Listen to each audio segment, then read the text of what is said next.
Shalom jemaat Tuhan. Salam damai, salam sehat, salam diberkati, dan salam pertumbuhan dewasa. Amin. Amin, amin. Nah, saudara, ya kota kita beberapa waktu ini, bahkan Indonesia secara khusus ya, secara luas, ya sedang mengalami banyak sakit penyakit ini ya.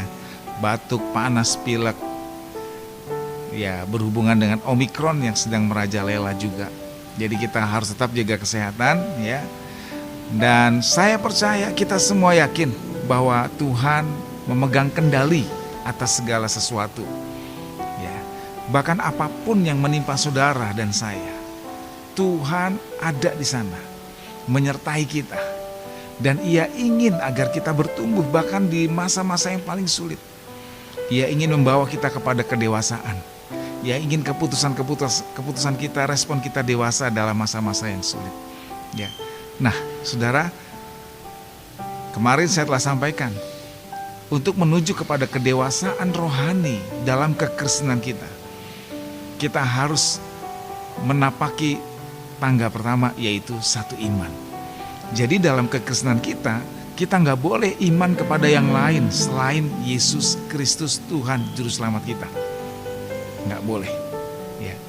Itu langkah awal, keputusan kita ambil Yesus menjadi dasar, menjadi tempat di mana kita berdiri dengan kokoh. Nggak ada yang lain. Langkah awal. Nah, selanjutnya di dalam Efesus pasal 4 ayat yang ke-13, sampai kita semua telah mencapai kesatuan iman dan pengetahuan yang benar tentang anak Allah, kedewasaan penuh, dan tingkat pertumbuhan yang sesuai dengan kepenuhan Kristus. Jadi Tuhan ingin kita naik ke step yang kedua. Step yang kedua apa? Yaitu pengetahuan yang benar tentang anak Allah. Jadi tangga yang kedua adalah pengetahuan. Saudara, satu-satunya cara untuk kita menemukan pengetahuan yang benar tentang Yesus nggak ada di tempat yang lain kecuali Alkitab. Jadi Alkitablah tempatnya untuk kita menemukan pengenalan akan Tuhan, pengetahuan akan Yesus. Ini penting sekali. Bahkan kata pengetahuan dalam bahasa aslinya yaitu Yunani memakai kata epignosis. Nah, setidaknya ada 3 hal penting yang saya ingin sampaikan kepada saudara. Apa itu epignosis yang diartikan di sini sebagai pengetahuan? Nah, yang pertama adalah begini. Pengetahuan yang kita dapatkan melalui mempelajari, memahami, dan mendalami akan kebenaran firman Tuhan, yaitu Alkitab kita. Saudara, pada waktu kita mencoba membaca, lalu mempelajari dan memahami akan firman Tuhan, maka akan muncul satu hal di sini, yaitu pewahyuan. Tiba-tiba Alkitab keluar, dia menjadi hidup, dia begitu cocok dengan kita, dia menjadi suara yang berbicara kepada kita. Dan itu menjadi hikmat, menjadi jalan keluar, membangkitkan iman.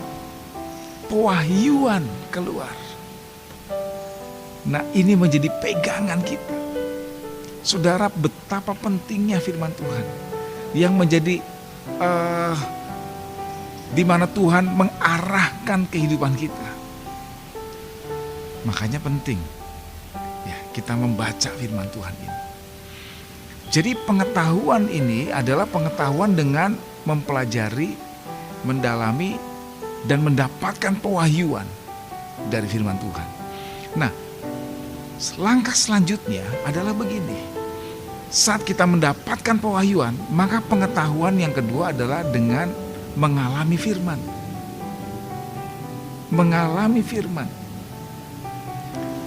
Nah, saudaraku, saat pewahyuan muncul dan kita dapatkan itu, kita lakukan, maka kita akan mengalami firman Tuhan. Kita bisa melihat keajaiban Tuhan.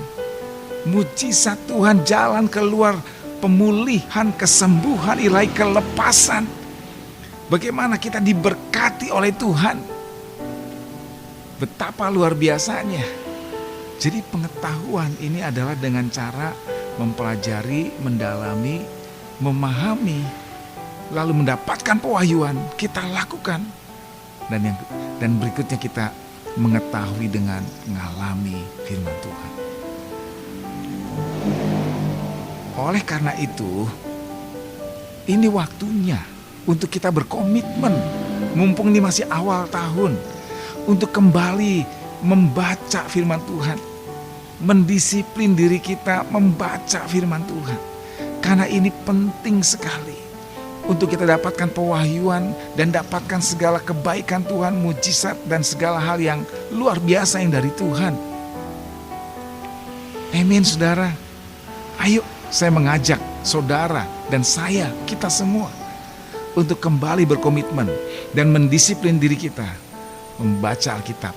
Bukan hanya baca sampai habis, tapi memahami, mendalami, sampai dapatkan pewahyuan, rema itu. Lalu kita lakukan. Dan lihat betapa luar biasanya Allah berkarya melalui hidup saudara dan hidup saya. Ia memulihkan, menyembuhkan, dan membangkitkan iman kita. Saya ingin berdoa buat saudara. Tuhan, saya berdoa untuk beberapa orang yang mengalami sakit hari-hari ini. Dalam nama Yesus, kesembuhan atasmu terjadi. Saya berdoa untuk orang-orang Tuhan, jemaatmu yang mengalami kesulitan ekonomi hari-hari ini. Jalan keluar dari Tuhan ada atasmu. Tuhan memberikan berkat dengan cara Tuhan. Ia memulihkan keluargamu, Ia memulihkan hidupmu. Tuhan memulihkan segala sesuatunya dalam kehidupan keluargamu dan hidup pribadimu. Haleluya. Dalam nama Yesus. Amin. Puji Tuhan.